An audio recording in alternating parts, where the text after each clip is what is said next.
Hello, my name's Linda and I'm a family brief intervention worker for Warwickshire School Health and Wellbeing Service. Hi, my name's Katie Pitchford-Morris. I'm a family brief intervention worker. I work for Warwickshire School Health and Wellbeing Service. Welcome to our presentation on behaviour, boundaries and rules. The aim is to support parents to feel more confident to manage their child's behaviour. The objectives are for parents and carers to confidently support their child to become more independent and to give parents, carers an insight into setting routines and boundaries in order to manage behaviours. Setting boundaries. Children need boundaries and routines. Without them, they could lose their way. Children need clear, consistent and realistic rules and consequences that are delivered with love, kindness and understanding. It is important to set boundaries as it is an essential part about understanding and respecting our own needs as well as others. And for this to work, we need to put an emphasis on helping children develop their own self-awareness and empathy. Setting boundaries and rules instills values into your family, making you all work together, maintaining a happy, well-balanced life. To do this, we as adults need to lead by example, by being a good role model. If you don't want your child to shout, then don't shout at your child. If you do, you are giving them the go-ahead to say that shouting is okay. Instead of shouting, sit face to face with your child and tell them clearly and confidently what it is you want them to do, rather than what you don't want them to do. This goes for smacking and other negative behaviours. By having boundaries, we are helping our children to develop skills that they will use throughout their life. With consistency, your child will develop self-esteem and grow in confidence, skills and abilities allowing them to become independent and understand what is expected of them too. By instilling this, we will help children to recognise what others want and need, and they will be able to express what they want and need in a socially acceptable way. Quick quiz. Do you have a routine for a calm bedtime? Do you have a bath time routine? Do you have a mealtime routine? And can your child say goodbye without tears? How did you score? Don't worry if your score was low. We are here to support you with some top tips. Setting routines. You will find by setting out routines your day will be a lot smoother because everyone will or should know what is expected of them. It will also show children what is important to you as a family, as it helps build a sense of belonging and togetherness within the family. Work. As the adult of the family, if you are leaving home at the same time as your child or children, you will need to be prepared by having your own work bag, uniform, lunches ready to go, so you can show that you are a good role model, and this will give you more time to support your child. The school morning. Get your child to organise their school bag and shoes by the door, or maybe have a set place that they know where to put their belongings so it's easy to find the next morning. Set out school uniform the night before, and if they take sandwiches, get them to help make their lunch the night before. This gives the child ownership and develops independence. Bath time. Try to keep this routine the same time every day. Use this time as an opportunity to talk, play with your child. This may be the ideal time to find out what your child has done during the day, as it is such a relaxed part of the evening. Bedtime. Again, try and keep this to the same time every day. This allows for the child's body clock to develop. Goodbyes. Sometimes children find it hard to say goodbye to their friends and family. This can cause tantrums and tears. To help prepare them to manage their emotions, they will need time to process the steps in order to manage their emotions. For example, instead of saying, "We are going now, come on," you could say to the child that you will be leaving in 10 minutes and that they need to start to tidy up or put their shoes and coat on or finish the story with grandparents, etc. This allows the child to process information instead of all the information coming at once, causing them to get upset and stressed. Some great routines to have are preparing meals together. family meals, movie nights, family meetings where you can all sit and chat about your day, taking turns in the conversation, respecting each other. Also, having individual chores, setting, clearing the table, putting washing in the laundry basket, making the bed, playing games to encourage turn taking. The list is endless, and it is what will work for your family. Setting rules and boundaries with young people. When setting rules and boundaries for your family, they may differ from your friend's family. That's okay. That works for one family doesn't always work for someone else. It's not a one-size-fits-all. Don't have too many rules.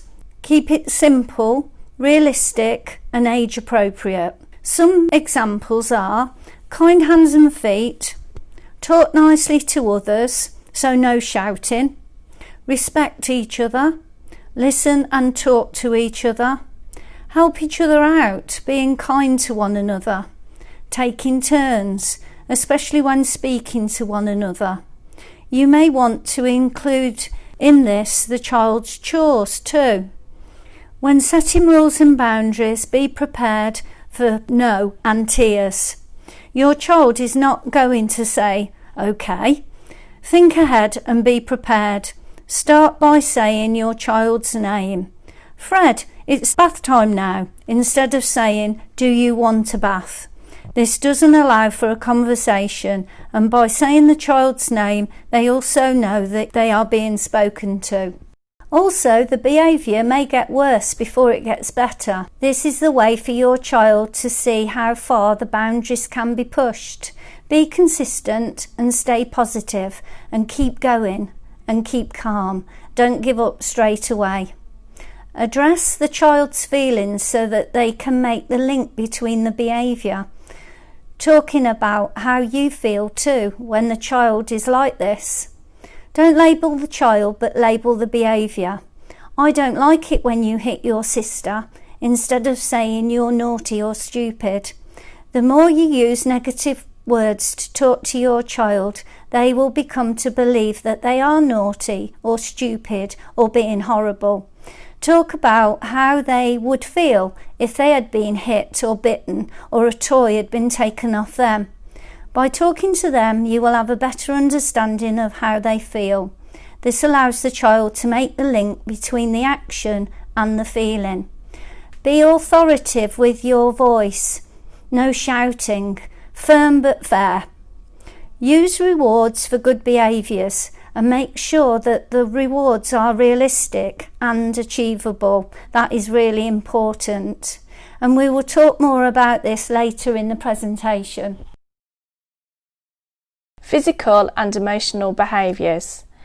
It is important to understand what is behind the behaviour. There is usually a reason why a child displays a behaviour. It is important that we don't assume that a child knows what is expected of them. When a child is unsure of what they're doing, they are more likely to show challenging behaviours. Some of the behaviours could be due to them feeling anxious, having fears or phobias. It can be an issue if the child cannot accept change in their routine or appears to be frightened of something or possibly being bullied. It could be down to a lack of understanding. Some children have limited understanding what is happening and do not know what is expected of them or how to respond. This is where your rules and boundaries are helpful. Hyperactivity. Some children have excess energy and need to be constantly on the move in the daytime. It is important to discuss effective ways to meet some of these needs in children. If a child is misbehaving, it is worth reflecting on what the child needs before putting other strategies into place. For example, if a child has trouble sitting during a circle time activity, why might that be?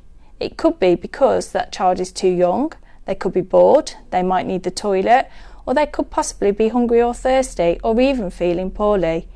There are many reasons that need to be considered. It may be that we unpick a range of emotions and develop children's vocabulary around feelings, and also to start putting our positive strategies to the test by persevering with the positives. Sometimes a child does not have the vocabulary to express how they are feeling. This is where you, as a parent or carer, may see challenging behaviours.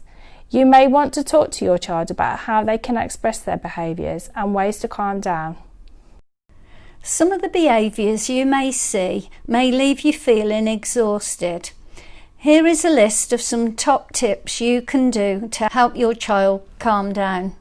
Go outside and kick a ball or run around. Close your eyes and take a deep breath. Count to 10. Have a drink of water. Listen to some music.